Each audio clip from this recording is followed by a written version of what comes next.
Let's talk about Bo Nix, Sean Payton, and the Denver Broncos. They're starting to find success this season. I'm not saying that they'll go out there and make the NFL playoffs and that they'll make a deep playoff run, but I like what they have right now. I want to start off with the defense. The defense has looked very good all season long. That's the one consistent thing about the Denver Broncos this season, even dating back to week 1.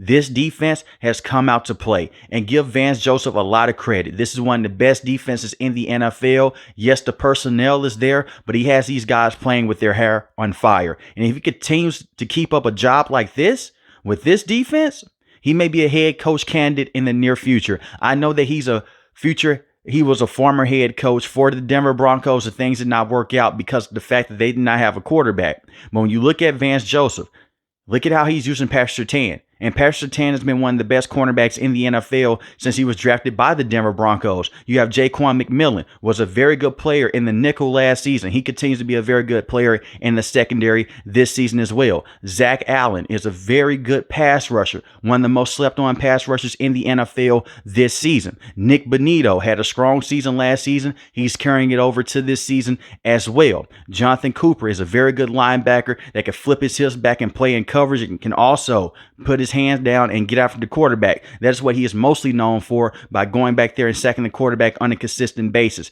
They have good players on the defensive end, and altogether it helps them have one of the best passing defenses in the NFL. Now, I will say this, against the run, they can be better, but not too many teams are going to have to go out there and try to run the football on the Denver Broncos, because even though their rushing defense isn't the best like how their passing defense is, what are teams going to try to do in the goal line situation when you're 5 yards out and you can't get yardage on first and second down? They're going to try to pass the football. That's what happened against the Las Vegas Raiders. And guess what happened with that drive? Patrick Surtain goes out there. He gets himself a pick six. Just a beautiful play by him. And usually quarterbacks, they're not going to target him. So guys like Jaquan McMillan, they have to go out there and they have to step up, and they have done that on a consistent basis. And also give PJ Locke a lot of credit at the safety position as well. You have John Franklin Myers, who's also good in his own right. They have pieces on the defensive end to have one of the best defenses in the NFL. And I'm not shocked. We go back to that game against the New York Jets. They won that game in weird fashion, 9-10. You hear many people talk about the fact that the New York Jets,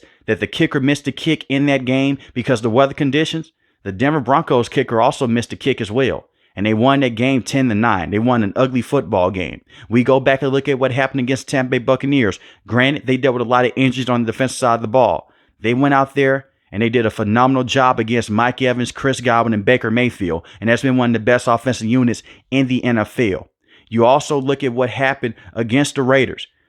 They didn't only just force Gardner Minshew to throw 2 interceptions. They also forced Aiden O'Connell, as soon as he came in, a couple plays later, he throws an interception. This defense is special. I'm not saying that this defense is how things were in 2015, but this is a dominant group that they have right now on that side of the football. And I'm proud of Vance Joseph. I'm happy to see him go out there and get a lot of success, because you look at what happened last season. They lost to the Miami Dolphins in terrible fashion. They let them go out there and score 70 points in their neck.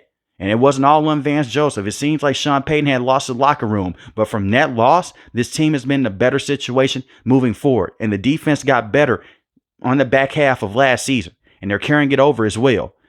This defense could single-handedly go out there and cause a lot of problems in this division.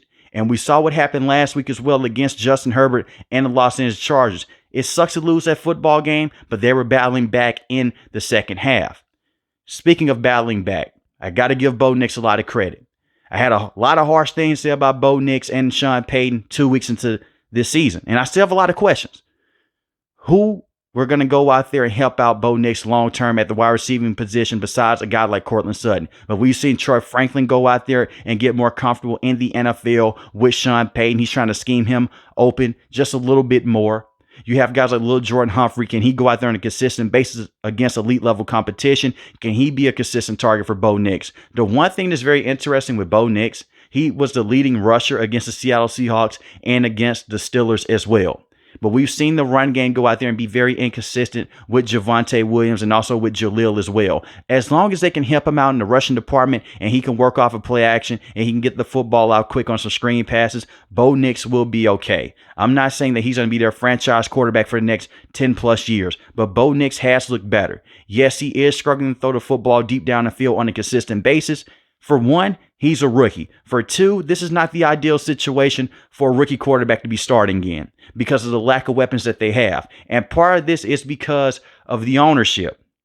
When they gave Russell Wilson that big time deal, they're still being screwed over by that. They owe him a lot of money this season and next season as well. I look at it from this situation. If Bo Nix can go out there and have success with this roster right now, which he is, imagine what he can do when they can bring in some more help. In the NFL draft, if they can bring in a wide receiver to go out there and help him out with a guy like Courtland Sutton. You look at Bo Nix's ability to go out there and run the football at the next level. This man's legs, they're a true threat. Now, most teams want to go out there and play press man coverage, and they want to blitz him like how Todd Bowles did. He went out there, and he looked phenomenal. He had added up 26 points for the Denver Broncos in that game against the Buccaneers. And I believe that's the best game that he has played up to this point in his career. 25 of 36, 216 passing yards. And he has also shown the ability to take care of the football. I know that week one was a struggle against the Seattle Seahawks, but at that time, the offensive line did not look particularly good. And the same thing against the Steelers as well. Also, when I look at this situation, the kid went against the New York Jets. He only had one guy that could get open, and that was Courtland Sutton, and they still won that football game. So as a complete team, they're going to be able to go out there and they're going to be annoying for teams like the Kansas City Chiefs and the Chargers moving forward. Not to say that they're going to go out there and beat those teams, but they're not going to lay down for anyone.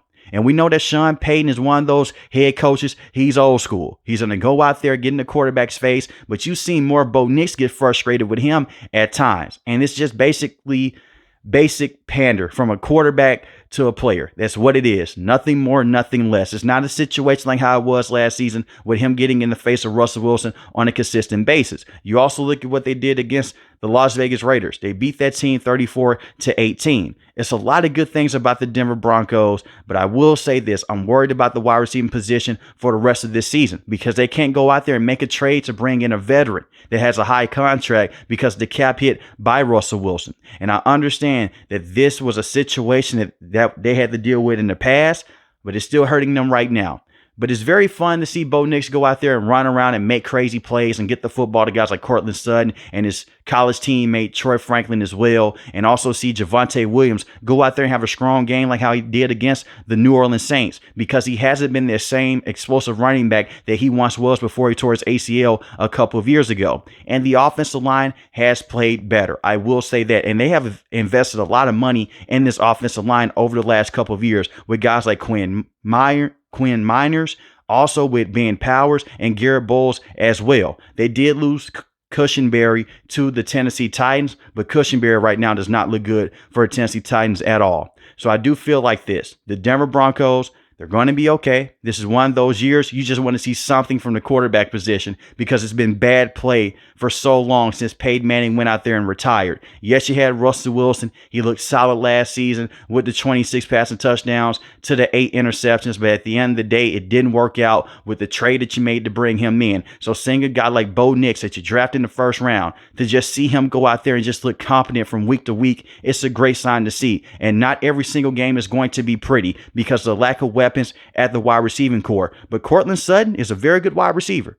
Very good red zone target, and he can go out there and separate when you least expect him to. He's a big body receiver, and I'm happy that they kept him around because remember, they traded Jerry Jeudy to the Cleveland Browns over the offseason. They were not going to give him a contract extension, and he had a lot of drops last season as well for the Denver Broncos. So you bring in some more wide receiving help. You bring in some more help in the running back room if they can't be more consistent. But I like the running backs that they have with Javonte Williams and with Jaleel. You put this year underneath Bo Nix's belt. You go out there and let him play through those struggles and let him throw guys open. I think long term, the Denver Broncos have something with Sean Payton and Bo Nix. But let me know in the comment section below how you guys feel about the Denver Broncos as a whole. If you're new to the channel, hit the subscribe button. If you like the video, hit the like button. Most importantly, want each and every last one of you guys stay safe, stay positive. Thanks for the video, guys. God bless. Peace.